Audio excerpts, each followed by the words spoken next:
Pemirsa, semakin banyak kasus pembunuhan dalam keluarga yang serta-merta diarahkan ke kondisi psikis pelaku yang mengalami gangguan mental atau gangguan jiwa. Lantas bagaimana bisa memastikan kondisi pelaku ini benar-benar mengalami gangguan mental? Kita akan membahasnya bersama Adrianus Meliala, kriminolog dari Universitas Indonesia. Selamat siang Pak Adrianus, terima kasih atas waktunya di Metro Siang. Mungkin pertama-tama yang ingin kami ketahui adalah bagaimana mengkategorikan pelaku tindak pidana yang memiliki memang gangguan mental agar tidak menjadi alasan begitu ya untuk meringankan hukuman atau malah bebas dari hukuman. Ya dipastikan dulu dia masuk kategori mana. Kalau kategori neurosis itu umumnya bisa dimintakan pertanggungjawaban. Kalau kategori gangguan perilaku atau behavioral disorder juga demikian.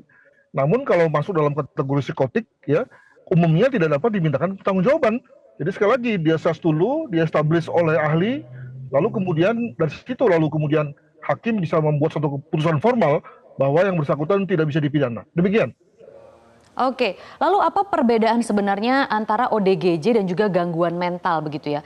Bagaimana proses pemidanaannya maksudnya di sini? Kalau misalnya ODGJ kan biasanya akan bebas dari hukum. Nah, kalau gangguan mental itu gangguan mental seperti apa yang bisa meringankan hukuman atau membuatnya bebas dari hukum? Wah, malah dalam kenyataan sehari-hari ada banyak sekali istilah-istilah ya. Atau kalau kita mengacu pada pasal 44 KUHP misalnya, maka yang ada adalah orang gila saja ya. Jadi banyak terminologi. Dan kalau kita bilang ODGJ itu juga satu fenomena umum ya yang kemudian lalu harus dicarikan terminologi medisnya gitu. Nah, sejauh ini kemudian tadi begitu terminologi medisnya masuk pada kategori psikotik ya. Jadi ODGJ psikotik, maka kemudian lalu itu dianggap sebagai tidak bisa dimintakan pertanggungjawaban dari pelakunya. Dengan kata lain dia harus dianggap sakit ya dan kemudian tidak bisa diberikan sanksi. Demikian. Oke, bagaimana dengan gangguan mental kalau begitu ya? Mengatakan misalnya kalau seperti kasus di Lebak Bulus, Jakarta Selatan, mengatakan seperti mendapatkan bisikan atau halusinasi. Nah, apakah itu termasuk gangguan mental kah atau depresi yang bisa meringankan hukuman atau seperti apa Pak Adrianus? Ya, kalau tadi disebut sebagai gangguan mental, tadi saya katakan itu adalah banyak sekali istilah-istilah ya. Gangguan mental, sakit jiwa, sakit ingatan gitu ya. Jadi itu sesuatu yang kemudian ada di masyarakat tapi tidak bermakna secara hukum. Kita pakai saja istilah tadi ODGJ tadi. Nah, kalau tadi dikatakan depresi, tadi saya katakan bahwa ada gangguan jiwa yang masuk kategori neurosis, di mana salah satu bentuknya adalah depresi. Orang yang depresi itu masih dapat dimintain pertanggungjawaban. Tapi kalau orang yang psikotik ya dengan kategori skizofrenik atau kategori paranoid misalnya, maka yang ditandai dengan adanya halusinasi atau delusi, maka tentu saja kemudian dia tidak bisa dimintakan pertanggungjawaban begitu. Jadi sekali lagi dipastikan dulu apa gejala psikiatriknya gitu ya. Lalu kemudian dari situ kita berangkat pada apakah bisa bisa bebas atau tidak. Demikian. Oke, cara memastikannya itu bagaimana? Apakah cukup misalnya dari interogasi, rekonstruksi, atau persidangan? Atau ada hal-hal spesial lain yang harus ditempuh untuk memastikan hal ini, Pak Adrianus? Oh, macam-macam. Ada yang dengan mengisi alat tes ya, ada yang dengan pengamatan, ada yang dengan wawancara. Kalau kita bicara mengenai ODGJ, jenis psikotik yang kemudian lalu tadi ya ada indikasi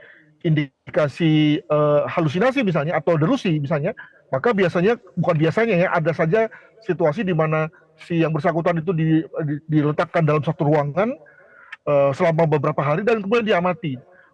Maksudnya begini bahwa kalau kemudian yang bersangkutan itu bohong-bohong atau pura-pura gitu ya, maka orang bisa pura-pura dalam 1 jam, 2 jam, 3 jam, tapi nggak mungkin orang pura-pura dalam waktu 3 hari gitu ya. Sehingga lalu dalam waktu 3 hari itu kemudian lalu segera kelihatan aslinya dan bisa di-establish bahwa yang bersangkutan sebetulnya bukan EDGJ dari kategori yang membuat dia bisa bebas dari tanggung jawab hukum gitu.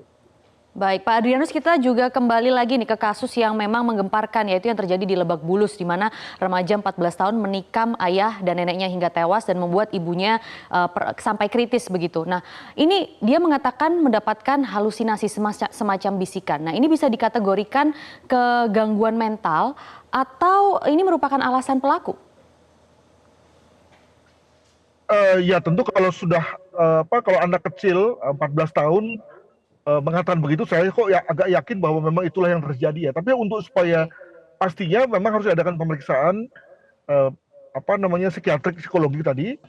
Nah, memang dari waham ya atau delusi yang sering muncul dalam konteks orang-orang yang skizofrenik, maka yang agak berbahaya adalah yang bersifat ada pencurigaan, waham atau delusi curiga tadi, di mana berupa suara-suara bahwa yang mengatakan bahwa orang di depanmu itu adalah musuhmu misalnya, atau orang di depanmu itu adalah orang yang akan mencekikmu, maka kamu cekik duluan, gitu. Atau bisa juga misalnya bahwa orang di depanmu itu adalah kucing, bantailah dia. Begitulah suara-suara yang kemudian didengar oleh si penderita, lalu penderita kemudian tidak tahan dan kemudian mengikuti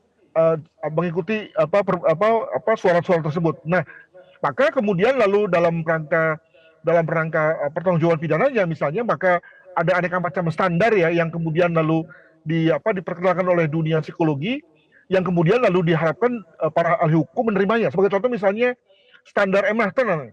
Standar M. Nachton itu bicara mengenai adanya kasus di mana seorang supir itu lalu kemudian membunuh majikannya, karena dia mendengar suara-suara bahwa majikannya akan mencekik dia dari belakang gitu ya. Nah, maka kemudian yang bersangkutan dibebaskan dari hukum dengan standar M. Nachton tersebut. Nah, adakah macam standar tersebut kemudian lalu perlu dimengerti oleh para ahli hukum agar kemudian bisa mendapatkan para orang-orang yang sakit itu bisa mendapatkan satu perlakuan yang tepat ya. Mengapa demikian? Karena kalau tidak demikian maka lalu kemudian yang bersangkutan masuk ke lapas, maka akan makin berat tuh sakit jiwanya.